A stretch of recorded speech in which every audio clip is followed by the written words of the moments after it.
20 കോടി കൊടുത്തതിൻ്റെ റെസീറ്റാണ് ഈ കാണുന്നത്. ഇവിടെ യൂത്ത് കോൺഗ്രസ് പിരിച്ച പണം എത്ര എന്നവർ പറയുന്നില്ല, കോൺഗ്രസ് പിരിച്ച പണം എത്ര എന്ന് പറയുന്നില്ല. ആപ്പ് കാണുവാനില്ല. ഇപ്പം ലോകത്താദ്യമായിട്ട് ഇങ്ങനെ ആപ്പ് കാണുന്നില്ല എന്ന് പറഞ്ഞ രാഷ്ട്രീയ പ്രസ്ഥാനം കോൺഗ്രസ് ആയിരിക്കും.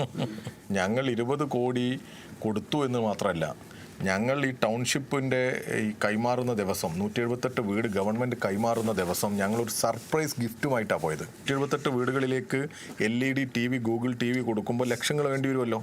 അങ്ങനെ അതുകൂടി കൊടുക്കുന്ന ഒരു DYFIയെ ജനം ഏറ്റെടുത്തു. നന്നായി ഞങ്ങളെയൊക്കെ പലരും വിളിച്ചു. നമസ്കാരം.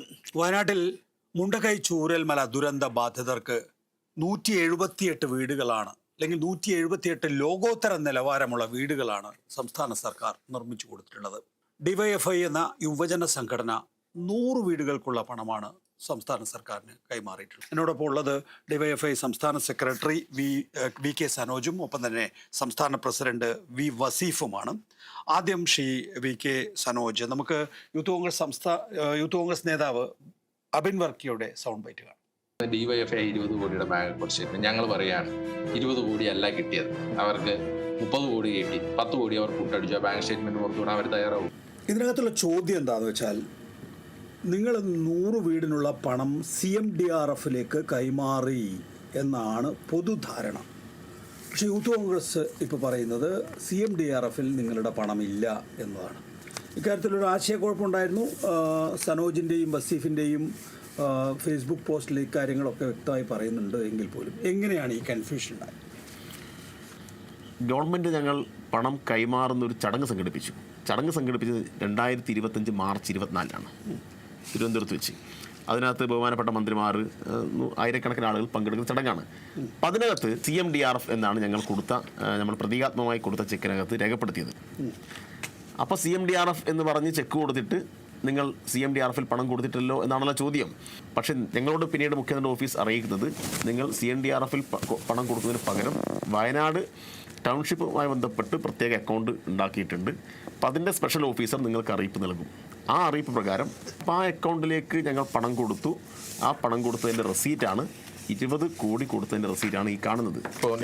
ഞങ്ങളുടെ കാനറ എൻ്റെ കയ്യിലുള്ള ബാങ്ക് സ്റ്റേറ്റ്മെൻ്റ് ഇത് ഇവർ ഈ ആരോപണം ഉന്നയിക്കുന്നവർ ഇവരുടെ സോഷ്യൽ മീഡിയ കോൺഗ്രസിൻ്റെ അതുപോലെ തന്നെ വലതുപക്ഷത്തിൻ്റെ ഒരു കനകലു ഓപ്പറേഷൻ നിങ്ങൾക്ക് അറിയാലോ. അവർ വലിയ രീതിയിൽ ഞങ്ങളെ അറ്റാക്ക് ചെയ്തുകൊണ്ട് ചോദിക്കുന്നത് എവിടെയാണ് ബാങ്ക് സ്റ്റേറ്റ്മെൻറ്റ് എന്നുള്ളതാണ്. ഇതാണ് ആ ബാങ്ക് സ്റ്റേറ്റ്മെൻറ്റ്. ഇത് ആർക്കും ഞങ്ങൾ കാണിച്ചു കൊടുക്കാൻ തയ്യാറാണ്. കൺഫ്യൂഷൻ വന്നിട്ടുണ്ടാവുക എന്നാണ് നിങ്ങൾ വിചാരിക്കുന്നത്? യൂത്ത് കോൺഗ്രസ് അങ്ങനെ പറയുമ്പോൾ അതെ, എവിടെയാണ് ആ കൺഫ്യൂഷൻ? അല്ല, അവരെ സംബന്ധിച്ചിടത്തോളം കൺഫ്യൂഷൻ ബോധപൂർവ്വം ഉണ്ടാക്കുകയാണ്. എന്നാലും അവർ സ്ഥാപിക്കാൻ ശ്രമിച്ചത് CMDRFിലേക്ക് ഞങ്ങൾ പണം കൊടുത്തിട്ടില്ല എന്നുള്ളതാണ്. സത്യമാണ്, ഞങ്ങൾ CMDRFിലേക്കല്ല കൊടുത്തത്. ഞങ്ങളുടെ അന്നത്തെ പത്രസമ്മേളനത്തിൽ നടത്തിയ, അത് ദുരന്തമുണ്ടായി 31 തീയതി 2024 ജൂലൈ മാസം 31 ഞങ്ങൾ നടത്തിയ പ്രസ് മീറ്റുണ്ട്. അത് വളരെ ക്ലിയറാണ്. ഞങ്ങൾ അതിൽ പറയുന്നുണ്ട്, സർക്കാരുമായി ചേർന്നാണ് സർക്കാരിന്റെ നിർദ്ദേശങ്ങൾക്കനുസരിച്ചാണ് സർക്കാരിന്റെ നിർദ്ദേശമാണ് ഈ കാണുന്നത്. സർക്കാർ നിർദ്ദേശിക്കുന്നത് നിങ്ങൾ പണം കൊടുക്കേണ്ടത് chief operating officer Wayanad township project ഇവരുടെ പേരിൽ എടുത്ത അക്കൗണ്ട്, അങ്കമാലിയിൽ നിന്ന് എടുത്തിട്ടുള്ള കാനറ ബാങ്കിൻ്റെ അക്കൗണ്ടാണ്. ആ അക്കൗണ്ട് നമ്പറാണിത്. അപ്പോൾ സർക്കാർ നിർദ്ദേശം എന്ന് പറഞ്ഞാൽ ഇതിനു വേണ്ടി പ്രത്യേകം ടൗൺഷിപ്പ് ഉണ്ടാക്കാൻ വേണ്ടിയിട്ട് സ്പെഷ്യൽ ഓഫീസർ നിയോഗിച്ചിട്ടുണ്ട്. അവർ നിങ്ങളുമായി ബന്ധപ്പെടും. അവർ രേഖാമൂലം എല്ലാം ഒപ്പിട്ട് അതെല്ലാം രേഖകൾ ഇവിടെ ഉണ്ട്. അതിൻ്റെ 1ാമത്തെ പേജാണിത്. ഈ കാണുന്നതാണ് MOUയുടെ 1ാമത്തെ പേജ്. അതെ, ഈ MOU ത്രികക്ഷിയാണ്. ഒന്ന് DYFI, 2 സുഹാസ്, 3 ഒരാളെങ്കിലും സൊസൈറ്റി. അതെ, ഇതിൽ വേറൊരു കാര്യം കൂടി ഉണ്ട്. ഞങ്ങൾ 20 കോടി കൊടുത്തു എന്ന് മാത്രമല്ല, ഞങ്ങൾ ഈ ടൗൺഷിപ്പിൻ്റെ ഈ കൈമാറുന്ന ദിവസം 178 വീട് ഗവൺമെൻറ് കൈമാറുന്ന ദിവസം ഞങ്ങളൊരു സർപ്രൈസ് ഗിഫ്റ്റുമായിട്ടാണ് പോയത്. തീർച്ചയായിട്ടും അങ്ങനൊരു ഗിഫ്റ്റ്, അതിനെന്തായാലും 178 വീടുകളിലേക്ക് LED TV, ഗൂഗിൾ TV കൊടുക്കുമ്പോൾ ലക്ഷങ്ങൾ വേണ്ടി വരുമല്ലോ. അങ്ങനെ അതുകൂടി കൊടുക്കുന്ന ഒരു DYFIയെ ജനം ഏറ്റെടുത്തു. നന്നായി ഞങ്ങളെയൊക്കെ പലരും വിളിച്ചു. ഇത് കോൺഗ്രസിൻ്റെ പ്രവർത്തകരും അതോടൊപ്പം തന്നെ യൂത്ത് ലീഗിനെയൊക്കെ അനുഭാവികളൊക്കെ ഞങ്ങളെയൊക്കെ വിളിച്ച് അഭിനന്ദിക്കുന്നൊരു സാഹചര്യം ഉണ്ടായി. ഈ പ്രത്യേകിച്ച് ഈ ലീഗിൻ്റെയൊക്കെ പ്രവർത്തകർ അവർ കുറച്ച് വീട് കൊടുത്തല്ലോ, അവർ കോൺഗ്രസിനെ ആക്ഷേപിക്കുന്ന സാഹചര്യം ഉണ്ടായി. ഈ കോൺഗ്രസിനെയും കൊണ്ട് ഇങ്ങനെയും വാഗ്ദാനം ചെയ്തിട്ട് വാഗ്ദാനങ്ങളിൽ നിന്ന് പുറകോട്ട് പോവുക, പിരിച്ച പണം എവിടെ, പിരിച്ച ആപ്പ് എവിടെ, ഒന്നുമില്ല. അല്ല, ഇതിനകത്ത് ആ സാഹചര്യത്തിലാണ് ഇത്. ഏറ്റവും പ്രധാനപ്പെട്ട കാര്യം എന്ന് പറഞ്ഞാൽ ഇപ്പോൾ നമുക്ക് യൂത്ത് കോൺഗ്രസ് തന്നെ പറയുന്നുണ്ട് ആ വീട് എപ്പോൾ വെച്ച് കൊടുക്കുമെന്ന്. അല്ല, ഞാൻ കഴിഞ്ഞ ദിവസം മാധ്യമങ്ങളെ കണ്ട സന്ദർഭത്തിൽ തന്നെ പറഞ്ഞതാണ്. വയനാട് വീട് പ്രഖ്യാപിച്ചത് ഞങ്ങൾ യൂത്ത് കോൺഗ്രസിന്റെ ഒരു കൂട്ടായ തീരുമാനത്തിന്റെ ഭാഗമായിട്ടാണ്. അതിന്റെ പ്രവർത്തനങ്ങളും ഞങ്ങൾ കൂട്ടായ തീരുമാനത്തിന്റെ ഭാഗമായി തന്നെ നടപ്പാക്കേണ്ടതാണ്. അത് ഞങ്ങൾ പ്രഖ്യാപിച്ച ഞങ്ങളുടെ കമ്മിറ്റ്മെന്റ് ആണ്. അത് ഞങ്ങൾ പൂർത്തീകരിക്കും. അതിൽ യാതൊരു വിട്ടുവീഴ്ചയുണ്ടായിരുന്നു. സർക്കാരിന്റെ വീട് വരുമ്പോൾ തന്നെ യൂത്ത് കോൺഗ്രസിന്റെ വീടും ഉണ്ടാവും. അതിന് മുമ്പും വരും. 770 കോടി രൂപ കയ്യിലിരിക്കുന്ന സർക്കാർ ഒരു കൊല്ലം കഴിഞ്ഞിട്ടാണ് ഒരു മാതൃകാ വീട് വെച്ച് മാതൃകാ വീട് നിർമ്മിച്ചത്. എല്ലാ അധികാരമുള്ള സ്റ്റേറ്റാണ്.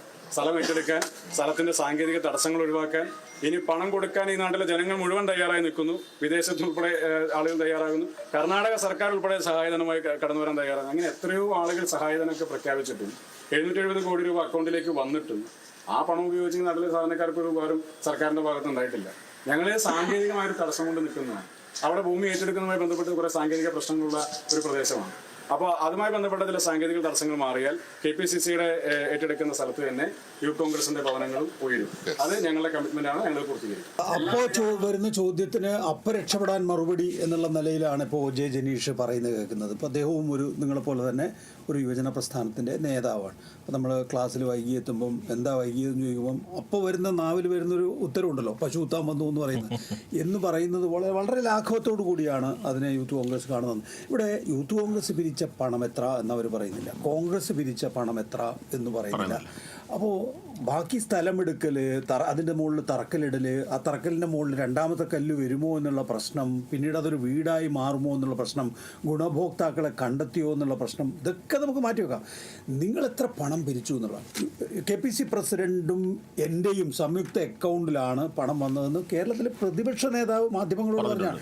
KPC പ്രസിഡന്റ് ഇപ്പം ഇല്ല, K. സുധാകരൻ ഇപ്പോൾ ആ പദവിയിലില്ല. അപ്പോൾ ഏക ഉത്തരവാദിത്തം ആർക്കായി? പ്രതിപക്ഷ നേതാവിനായി. അദ്ദേഹത്തിനോട് ആ ചോദ്യം മാധ്യമങ്ങൾ ചോദിക്കുന്നില്ല എന്നുള്ള പ്രശ്നം വരെ ഇവിടെയുണ്ട്. ആപ്പ് കാണുവാനില്ല.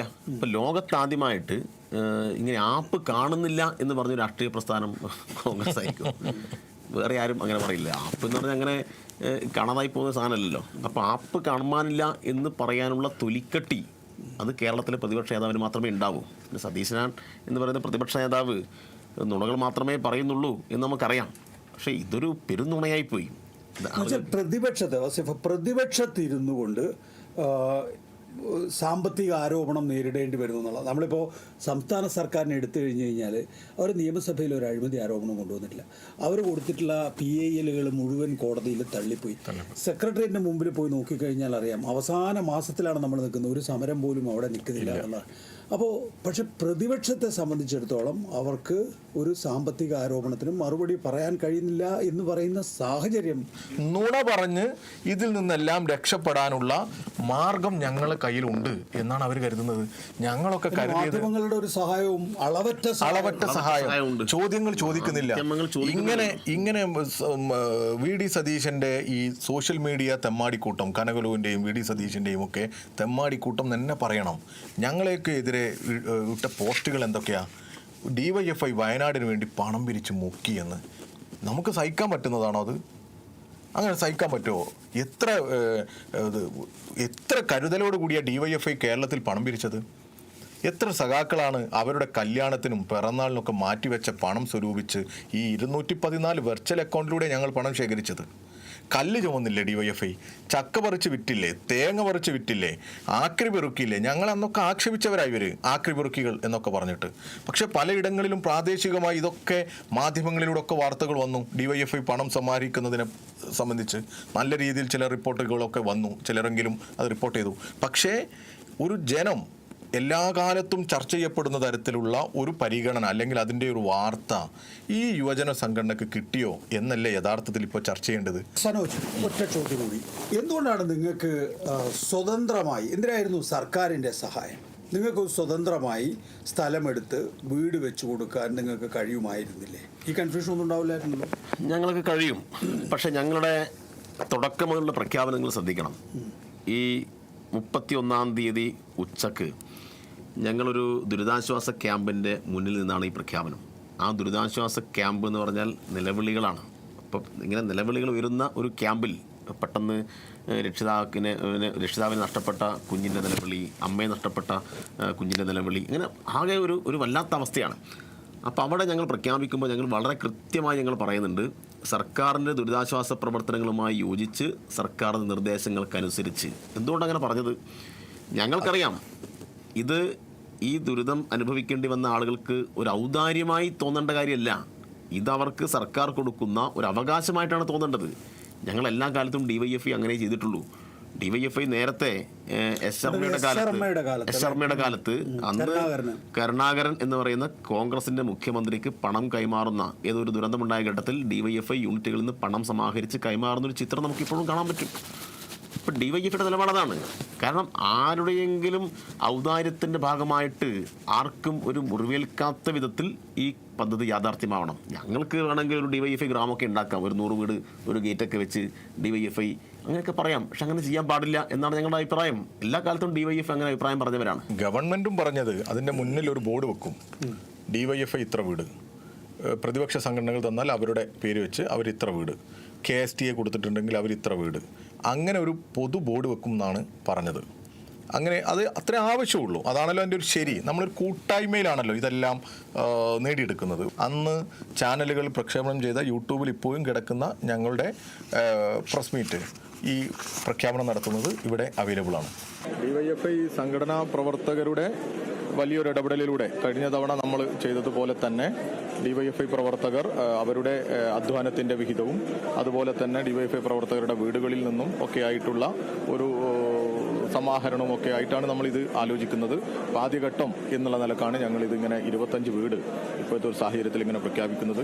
പൂർണ്ണമായും കേരളത്തിലെ ഗവൺമെൻറ് നടത്തുന്ന പ്രവർത്തനങ്ങളോട്, ഈ പുനരധിവാസ പാക്കേജുകളോട് ചേർന്ന് നിന്നുകൊണ്ടായിരിക്കും ഞങ്ങളുടെ ഈ പദ്ധതി നടപ്പിലാക്കുക.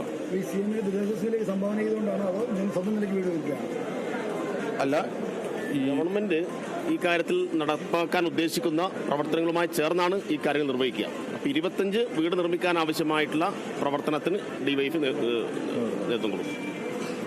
കേരളത്തിലെ ഏറ്റവും പ്രധാനപ്പെട്ട പ്രതിപക്ഷ പാർട്ടിയായ കോൺഗ്രസ് എൻ്റെയും KPCC പ്രസിഡന്റിൻ്റെയും സംയുക്ത അക്കൗണ്ടിലാണ് പണം വന്നത് എന്ന് പ്രതിപക്ഷ നേതാവ് പറയുകയും ചെയ്ത സാഹചര്യത്തിൽ ആ പണം എത്രയാണ് എന്ന് പറയാനുള്ള, എത്രയാണെന്ന് കേൾക്കാനുള്ള അവകാശം കേരളത്തിലെ ജനതയ്ക്കുണ്ട്. പിന്നെ ഒരു കാര്യം കൂടി നമുക്ക് പറയാനുള്ളത്, ഇത് ഉത്തരവാദിത്തപ്പെട്ട ഏതെങ്കിലും ഒരു കോൺഗ്രസ് നേതാവിനെ ഒരു പത്രസമ്മേളനം വിളിച്ച് ഈ വയനാട്ടിൽ ഈ പുനർനിർമ്മാണ പദ്ധതിക്ക് DYFI ഒന്നും കൊടുത്തിട്ടില്ല എന്ന് പറയാനുള്ള ധൈര്യം ഉണ്ടോ എന്നാണ് ഞങ്ങൾ ചോദിക്കുന്നത്.